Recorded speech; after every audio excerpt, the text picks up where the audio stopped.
March 29 എൻ്റെ കുട്ടീനെ നായി കടിച്ച്. വീടിൻ്റെ മുന്നിൽ ഉള്ള റോട്ടുമ്മലാണ്. കുട്ടി മിഠായി വാങ്ങാനും വേണ്ടി വീട്ടിലേക്ക് പോയതായിരുന്നു. ജ്യേഷ്ഠൻ്റെ മകളും അവളും കൂടിയാണ് പോയത്. പോയ ടൈമിൽ നായി വന്ന് കുട്ടീനെ കടിച്ച് ഇതിൽ കുട്ടി ജ്യേഷ്ഠൻ്റെ മോള് കണ്ട ഇതിൽ ജ്യേഷ്ഠ മോള് ഓടി. അപ്പം എൻ്റെ മോള് ഒരു സൈലൻ്റ് കുട്ടിയാണ്. അങ്ങനെ എന്ത് കണ്ടാലും അങ്ങനെ പേടിച്ചിട്ട് ഒരു സൈലൻ്റ് കുട്ടിയായതുകൊണ്ട് അവിടെ നിന്ന് കുട്ടീനെ നല്ല ആദ്യം നെഞ്ചിൻ്റെ പിടുക്ക കടിച്ചു. അവിടെ ഇറച്ചി കിട്ടാത്തതായതുകൊണ്ട് ആ കടി നേരെ തലക്ക് കടിച്ച് ചീന്തി. അത് കഴിഞ്ഞ് അവിടുന്ന് ഇറച്ചി കിട്ടാഞ്ഞിട്ടാണ് പിന്നെ കാലിൻ്റെ മസിലിൻ്റെ ഭാഗം നോക്കി നല്ല ഇറച്ചിയുള്ള ഭാഗം നോക്കിക്കാണ്ട് കടിച്ചുകാണ്ട് അവിടെ എന്നാൽ കടിച്ചൊന്നാ പൊളിച്ച് ഇതാക്കി നേരെ ഞാൻ ഒരു ചില്ലറപ്പണി പണിക്ക് പോയതായിരുന്നു.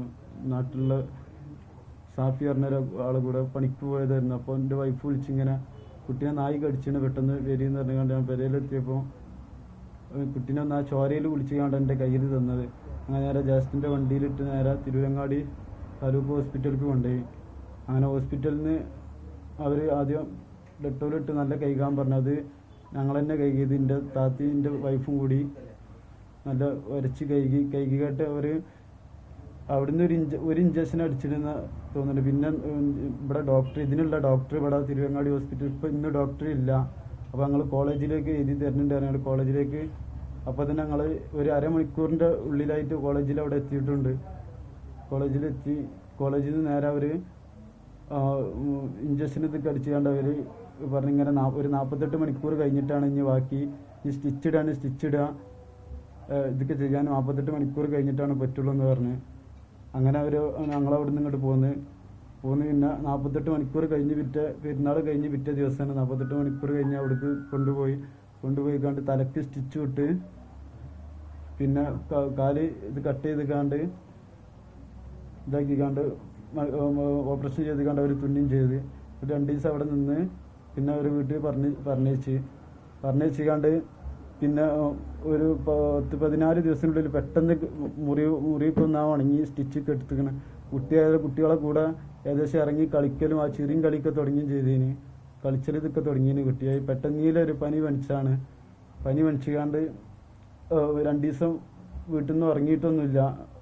ഇങ്ങനെ ഉറങ്ങാൻ ഞങ്ങൾ ഇനിയും വൈഫിനെയും ഉറങ്ങാൻ വെച്ചിട്ടില്ല. കുട്ടി 2 ദിവസം കിടന്ന് നുളോറിക്കായിരുന്നു. ഉറങ്ങാനും കഴിയുന്നില്ല. അങ്ങനെ കുട്ടിക്ക് പനി നല്ല പൊള്ളിന പനിയേന്.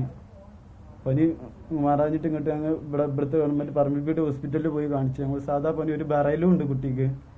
ഇങ്ങനെ പെട്ടെന്ന് ഇങ്ങനെ ഒരു വിറച്ചില്ല. അപ്പോൾ പനീൻ്റെ പേടിച്ചിക്കാണ്ടുള്ള വിറയലാന്ന് വിചാരിച്ച് ഞങ്ങളിവിടെ ഗവൺമെൻറ് പറമ്പിൽപ്പേട്ട ഗവൺമെൻറ് ഹോസ്പിറ്റലിൽ കൊണ്ടുപോയി കാണിച്ചിട്ട് അവിടുന്ന് ഒരു ഭേദമില്ല. അങ്ങനെ ഞാൻ കുട്ടികളെ ഡോക്ടറെ കാണിക്കാന്ന് ഇവിടുന്ന് പറമ്പിൽപ്പേട്ട പോയി കുട്ടികളെ ഡോക്ടറെയും പോയി കാണിച്ചിട്ടൊരു ആക്കില്ല. അങ്ങനെ ഞങ്ങൾ തിരുവരങ്ങാടി ഹോസ്പിറ്റലിലേക്ക് തന്നെ കൊണ്ടുപോയി അവിടെ 2 ദിവസം കെടുത്തിക്കാണ്ട് കുട്ടി ഇങ്ങനെ അപ്പോഴും അവിടുന്ന് ഡോക്ടർ പറഞ്ഞ് ഈ പനിൻ്റെ എന്തെങ്കിലും ആയിരിക്കും എന്ന് അറിയാണ്ട് എന്തോന്നും ശരിക്കും പറയണമില്ല എന്താ സംഗതി. അങ്ങനെ ആ ഡോക്ടർക്ക് 2 ദിവസം കഴിഞ്ഞപ്പോൾ മനസ്സിലായപ്പോൾ കുട്ടീൻ്റെ വേറെ എന്തോ ഒരു ഡൗട്ട് തുടങ്ങിയപ്പോൾ അപ്പോൾ തന്നെ കോളേജിലേക്ക് 108 ആംബുലൻസിൽ അപ്പോൾ തന്നെ സീരിയസ് ആയി. അപ്പോഴാണ് അവർ വീട്ടിന് കോളേജിലേക്ക്.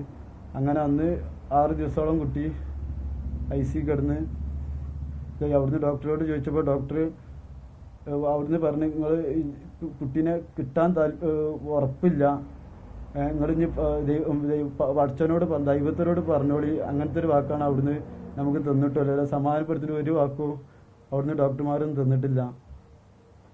എടുങ്ങാറ്